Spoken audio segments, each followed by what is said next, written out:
Hi, my name is Matt. I'm somebody that likes to build and tinker and make things from repurposed materials.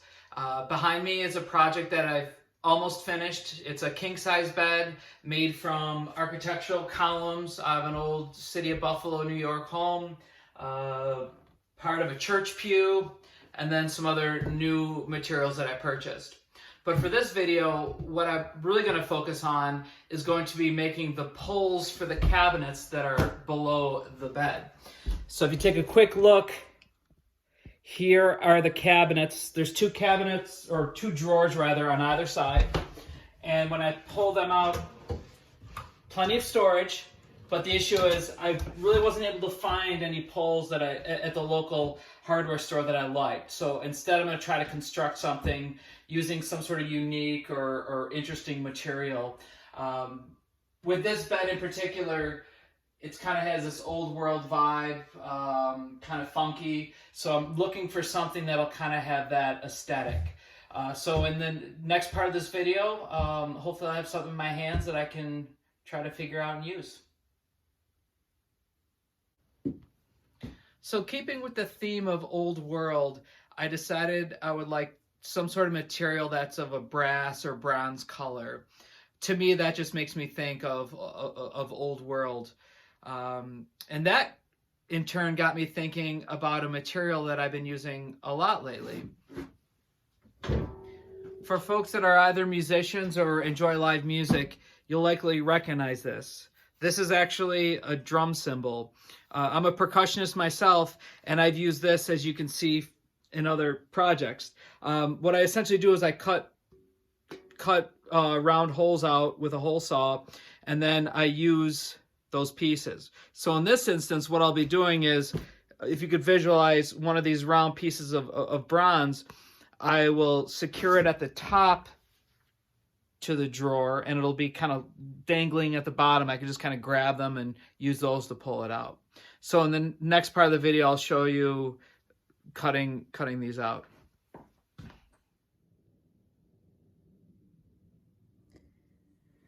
So I'm now over at the drill press.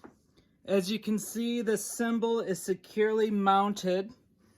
This is an essential part of the process.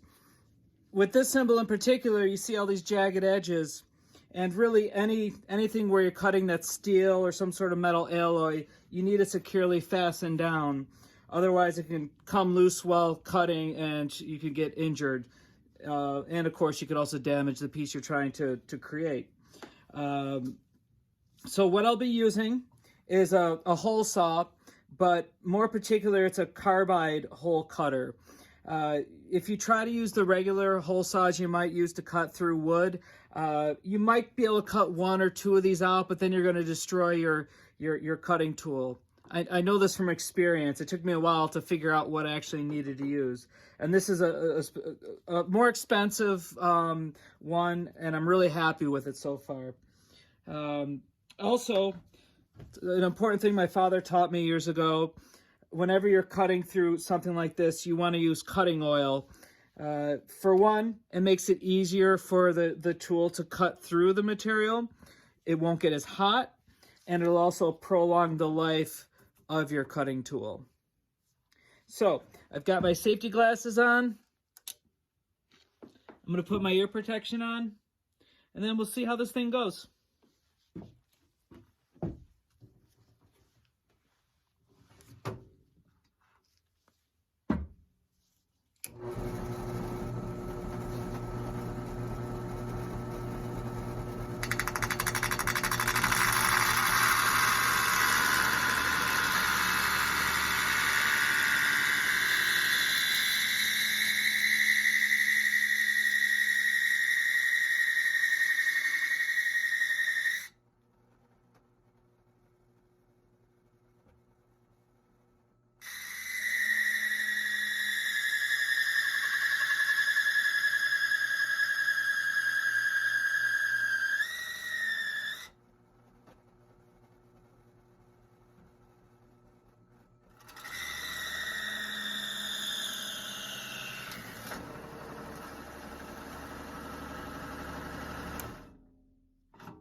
Now, another thing you may have noticed, at that moment where I could feel and hear that I'd cut through the cymbal, I kept the tool depressed all the way down and turned off the machine. Only after it stopped moving did I then allow it to lift up. And that's quite simply because there's less chance of damaging the piece that you're cutting out by doing it in this order. And let's take a look. And it seemed to cut out pretty well. All this extra material here can be easily removed either by hand with a file. You can use a small grinder if you're really careful, but the file is a safer method. A grinder will do it really quick and possibly take too much off, but with a file you can take your time. And then after that, polish it up. And you should be in pretty good shape. I'm now at the point where I finished cleaning up and polishing the pieces that I'd cut out. I would like to give you a close-up view so that you can see how it turned out. As you can see, the edges are nice and smooth now. It's got a nice shine to it. And I was able to do this with the help of a small bench grinder. I actually ended up using the grinding wheel. I was just very careful. I then went to this wheel, which you'll see it's almost like a scouring pad, and I use that to clean up the edge. So that way this now is rounded over and feels really good in the hand. And then after that, I finally polished it on the polishing wheel, which is just a cloth wheel with some rouge. And that's how I got that nice polish. As a side note, I really like how this turned out, and I like the material I chose because this cymbal in particular was a handmade cymbal, a vintage old handmade cymbal that had cracked. And if you look, you'll see it's kind of wavy like this. Well, that's because it was a hand-hammered cymbal. So when this cymbal was, you know, all the types of metal were melted together, they created the alloy. At a certain stage in the process, they would hand hammer it.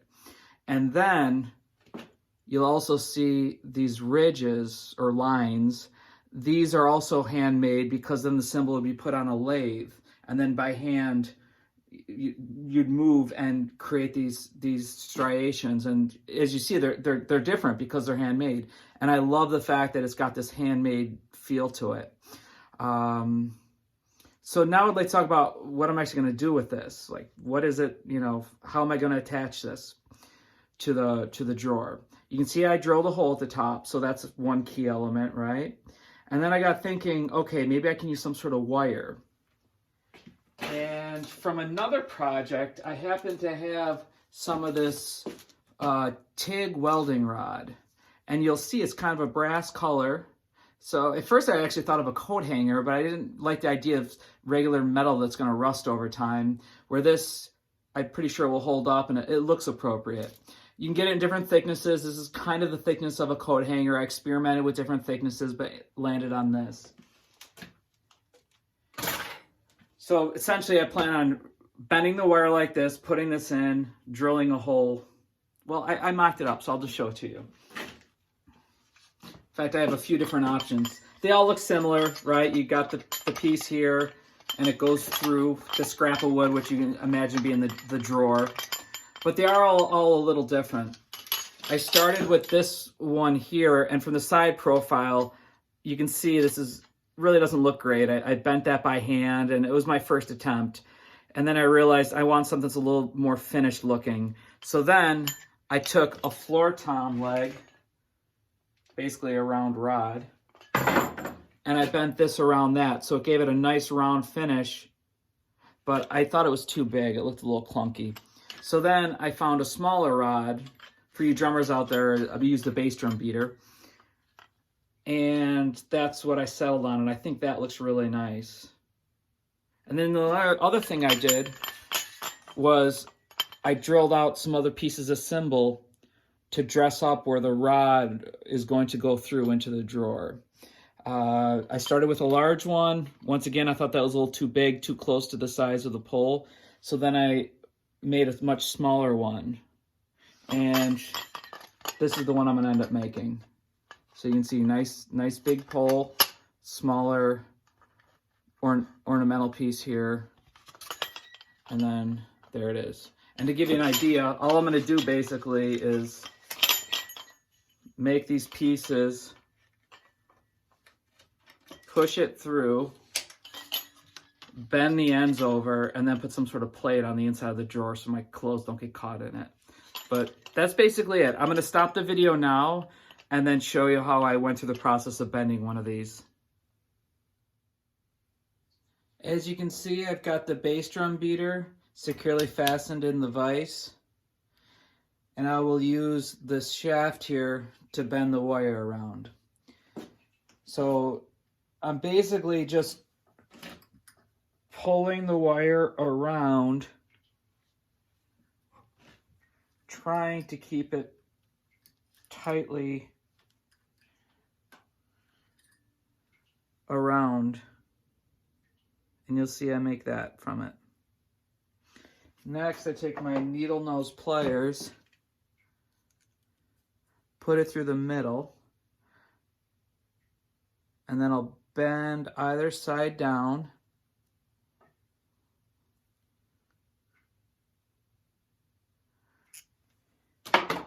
Then when I open it up, this is hard to do on camera, but you can get the idea. When I open it up,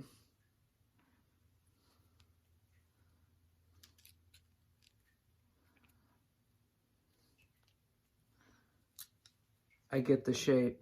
This one isn't as perfect because I'm more focused on talking and getting it on the picture, but you get the general idea.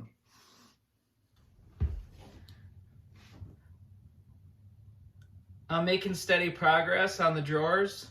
I assembled the first drawer with the poles that I've made, and I'm pretty happy with the results. I'm gonna back up so you can see them in action.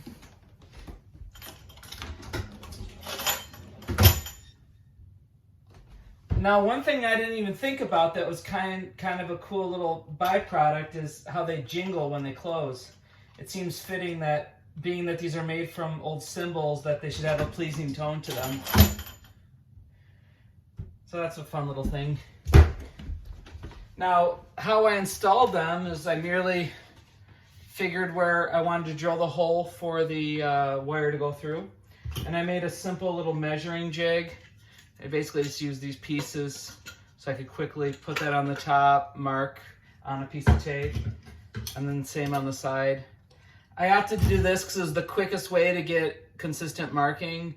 I almost considered making a jig for the drill bit to go through, so that way I could just not even measure. But the problem is I would have had to make one for the left and one for the right, and this is just the quicker method. And then what I did was I essentially took the piece I made and put it through the hole. And then on this one, you can see I essentially just bent the wires over into an area that with the router I routed out. So that way, when this is screwed into the drawer front, it'll hide it and keep the pole from coming out when you use it. So that's essentially it.